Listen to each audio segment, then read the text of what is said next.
Without further ado, like everyone on this planet, you want to be as happy as possible, as much of the time as possible. But like most people, you probably don't have happiness as your primary priority. Maybe you do, if you've been listening to a lot of my stuff lately, or maybe you think you do, but in reality, you find yourself constantly sabotaging your happiness by slipping into uh, doubt, despair, depression, regret, all these other unproductive negative thoughts.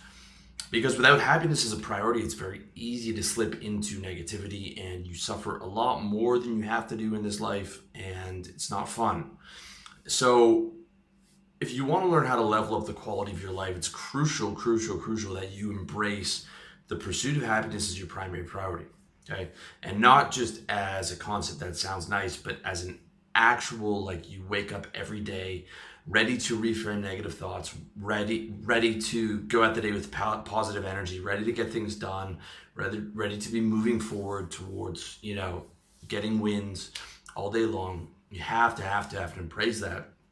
And once you truly do embrace the pursuit of happiness, you'll have the right mindset for being able to recognize and reframe negativity. Okay. And this mindset is crucial. You have to have the mindset because you're going to have hundreds, if not thousands, if not tens of thousands of negative thoughts a day when you become aware. Okay.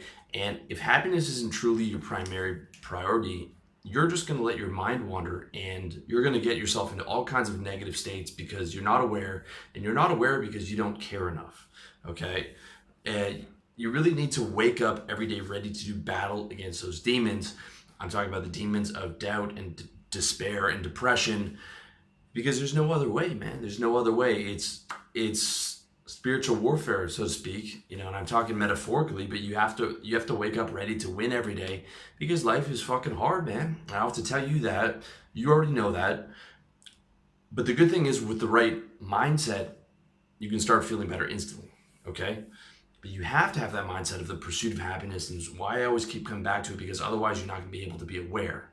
You're not going to have the vigilance to be aware all day long. Oh, okay, I'm slipping into a negative thought. You'll just slip into the negative thought like I'm sad or I'm depressed, and you'll just indulge it because you're not really serious, and you're not serious because happiness isn't your primary priority. Okay? Good thing is, okay, anybody can use this technology, this reframe technology that I'm going to give you, because it's not objective reality dependent. Okay? Reframing negativity does not depend on your income or your IQ or your looks or anything like that many of the other stuff I talk about, it does. Okay? For getting girls, it is very much dependent on the way you look. But for reframing and being able to have that positive mindset, none of that, okay, is the reality. The reality is all the inner game. It's all within your mind. And the key concept comes down to your will. Okay? You have the will to make it work. That's what it's about. It's not about the externals. It's about the will to make it work. Okay?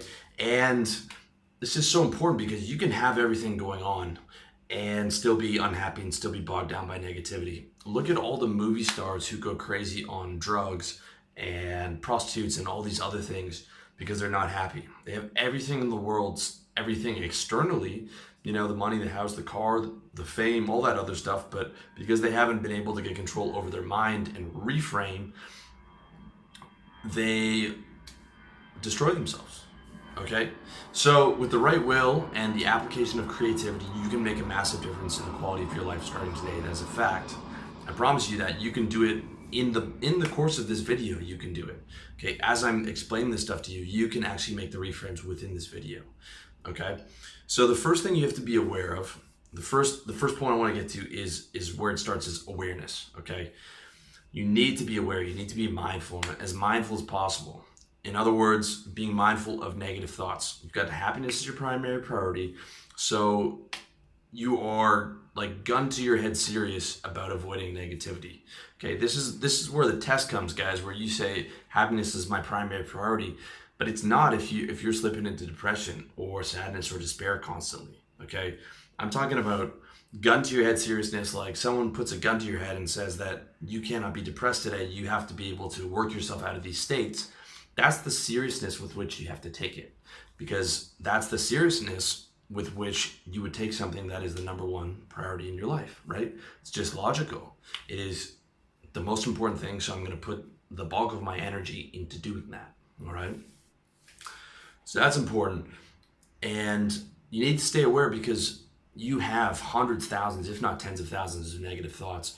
And the more aware I get as I'm getting better with it every year, the more negativity I see, the more areas of suffering I see, the more blind spots that I have that I couldn't see before. Okay, and that's really important. When you start to really watch your mind, and the Buddhists call it the monkey mind, jumping from one thought to the other, you'll see how much insanity is coming in. How many of these thoughts are unproductive, how many of these thoughts are negative, and you really, really need to be on guard against that because it's so easy to just lose focus for a second, right?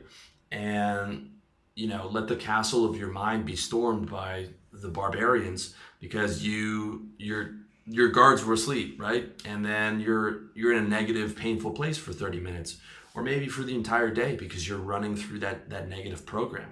So you have to be aware, okay? And the next thing is it's being aware and then catching the thought and then recognizing that you're unhappy. And then the next move is asking the right questions, okay? Asking the right questions. And the right questions are all variations of, a sequence of two. Why am I unhappy and what do I have to do to feel better, right? I'm aware if I'm unhappy, right? Awareness. Why am I unhappy? What do I have to do to feel better? You are the questions you ask yourself, okay? You are the questions you ask yourself. So it's very important that you know how to ask the right questions. If you want to see my exact breakthrough in all the questions that I use for that, check out the How to Change Your Life by Changing Your Questions video and article on YouTube and over at my site. And once you ask the right questions, that's how you prime yourself for the right reframe. So the right questions are variations of why am I unhappy and what do I have to do to feel better. Instead of what do I have to do to feel better, you can say, how do I find a way to win?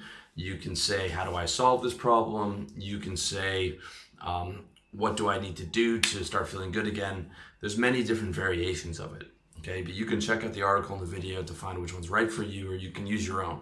But it's important just to understand the sequence of, I'm aware, why am I unhappy?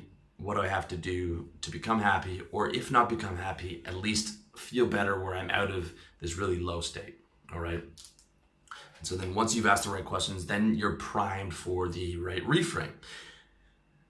This is where we get into the actual technology of reframing. So the right reframe is the best reframe of your negative thoughts at that particular time, all right? You might not be able to get to happy, but you can get out of doubt, despair, and depression, all right? I'm someone who used to be, I got into depressive states all the time when I was 13, 14, and then again when I was 19 and 20.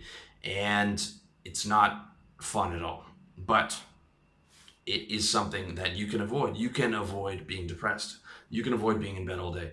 You can also avoid despair, and you can avoid guilt, and you can avoid doubting your purpose. You can avoid all those things, okay? Now, you might not be able to get back up to happy. I'm not happy all day. I wish I was, and hopefully, I'll get to a point where 80, 85%, 90% of the day I'm happy, but I get frustrated, I get angry, I get, all types of things. But I'm way better than I was last year. I'm way better than last year. I was better than the year I was before, and I'm a million times better than when I was at 20, okay? So this is not an objective science, and you might already be better at this than I am, okay? But it is an art, and it's something that's I'm constantly working on. And even though I'm not always able to be happy, I'm always able to be neutral, okay? So that I can promise you is that you can always make sure that you're not depressed, right? The last time I remember being sad was like 4 days ago on my bike. It was the first time I had a real moment of sadness that I can remember this month, and it lasted about an hour. Really, it came down to I felt physically nauseous because my stomach was upset, and that cascaded into a bunch of sad thoughts that I let in. Wasn't able to shake it off. It took me about 45 minutes. Got back home, had some food, got my blood sugar back up, I was fine. That was the longest period of sadness, uninterrupted sadness that I had in this month, and maybe in the last 2 months. Okay,